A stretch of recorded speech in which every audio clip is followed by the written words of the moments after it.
Nessa semana, lemos a Parashá Bechukotai. A Parashá, ela começa com uma profecia condicional, que não vale só para a época da Torá, na verdade é uma profecia que se aplica para toda a história da humanidade.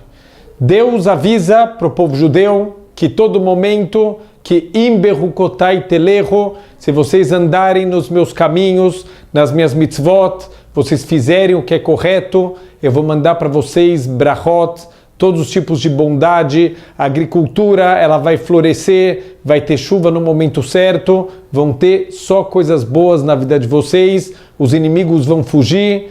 Então, assim vai acontecer se vocês andarem nos caminhos corretos. Mas depois a Torá ela muda o tom e ela começa a falar se a gente não andar nos caminhos corretos, todas as dificuldades que vão vir e o céu ele vai secar e não vai ter nenhum tipo de colheita e vai começar a vir fome, vai começar a vir dificuldades, inimigos vão invadir a nossa terra e a gente não vai conseguir mais viver em paz. A gente viu durante a história, infelizmente, a brachá ela veio muitas vezes, mas a klalá, essas maldições, também vieram muitas vezes e a gente sentiu durante a história, durante expulsões, durante dificuldades, durante grandes secas que tiveram na terra de Israel, o quanto essas palavras elas são verdadeiras.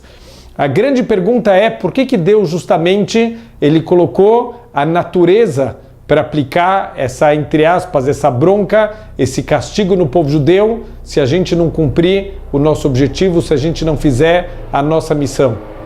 Explicam os nossos sábios, quando Deus ele criou o mundo, dia após dia, o primeiro dia, o segundo dia, o terceiro dia, Deus foi organizando toda a criação.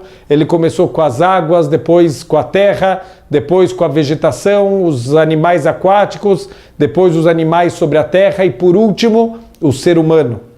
Todos os níveis de criação, Deus criou uma perfeição. Isso aqui é um relógio com cada peça funcionando de maneira perfeita, é incrível. O nascer do sol, o pôr do sol, a lua, as nuvens, o vento, a chuva, tudo foi feito com uma perfeição incrível. Deus colocou limites, por exemplo, o mar tem a terra como limite e ele não vai passar da terra. As chuvas têm os seus limites, então tudo foi criado numa perfeição incrível. O único ser que ele tem essa capacidade, através da sua escolha, de ficar dentro dos limites que foram definidos para ele, ou extrapolar os seus limites e ir para o lado errado, é o ser humano. E infelizmente todas as vezes que o ser humano ele passa os limites, ele vai para o lado errado, Deus ele atua midá keneged midá, medida por medida. Já que você não cuidou dos seus limites, então eu também vou tirar os meus limites e a própria natureza ela vai vir castigar o ser humano e vai tentar despertar o ser humano para entender que ele se desviou do caminho e que ele precisa voltar para o caminho correto. Os nossos sábios trazem um exemplo interessante. Então falam que um rei ele chama o ministro, ele dá uma missão especial para esse ministro e ele fala para o ministro, olha, eu vou deixar à tua disposição um monte de escravos, eles vão te servir, eles vão fazer tudo o que você precisa para você poder fazer o teu trabalho. Esse ministro ele sai, quando ele está saindo, o rei chama os escravos e avisa, olha, vocês vão servir o ministro, vocês fazem tudo o que ele pedir, vocês vão dar para ele tudo o que ele precisar, contanto que ele esteja fazendo o trabalho dele. Se ele parar de fazer o trabalho dele, vocês não precisam mais continuar dando nenhum tipo de suporte e ajuda para ele. E assim eles foram e estavam trabalhando e o ministro ele começou empolgado, mas depois de um tempo ele já começou a relaxar, já quer curtir, já não quer mais fazer o trabalho dele e, certo momento, eles estão atravessando um rio, esse ministro não sabe nadar, e os escravos estão carregando ele nas costas. É pesado, mas os escravos estão lá porque estão ajudando esse ministro a cumprir as ordens do rei. De repente os escravos olham para cima e o homem está lá deitado, tomando sol, curtindo, ao invés de estar focado no trabalho que ele veio fazer. E aí um dos escravos vira para ele e fala, olha, você não tem medo? Você está aí em cima da água, você não sabe nadar e a gente tem aqui uma missão de te ajudar, todo momento que você está fazendo o que você tem que fazer. Você não tem medo que a qualquer momento a gente vai te jogar na água e você vai morrer afogado? Da mesma maneira, Deus criou o mundo inteiro, primeiro dia, segundo dia, terceiro dia, tudo foi criado para servir o ser humano, o centro da criação, que foi criado no sexto dia. Mas Deus colocou na natureza uma missão.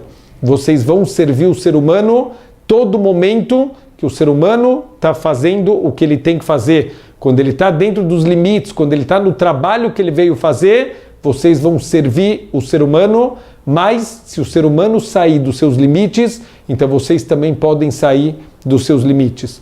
É isso que acontece quando a gente vê um tsunami, quando a gente vê um terremoto, quando a gente vê chuvas que destroem, quando a gente vê vendavais que arrasam, às vezes, uma cidade inteira. Tudo isso é quando Deus está tirando os limites da natureza, midá keneged midá, medida por medida, porque a gente saiu dos nossos limites, Deus também tira a natureza dos seus limites. A gente tem que entender, toda vez que vem uma catástrofe, uma tragédia, Deus está se comunicando com a gente. Deus criou um mundo só por bondade. Ele só quer fazer o bem, Ele deu para a gente coisas incríveis, mas Ele falou, usa isso com sabedoria, usa para fazer o teu trabalho, usa para se conectar com o espiritual. Toda vez que a gente se conecta de maneira negativa, que a gente vira materialista, que a gente começa a passar por cima dos outros, então Deus, Ele usa a natureza para lembrar a gente. Por isso, a gente tem que sempre lembrar, quando a gente vê uma notícia, teve um terremoto, teve um tsunami, teve alguma grande tragédia, para refletir qual é a mensagem que Deus está mandando para a gente e que a gente possa consertar e só escutar de brachot para o mundo inteiro. Shabbat Shalom.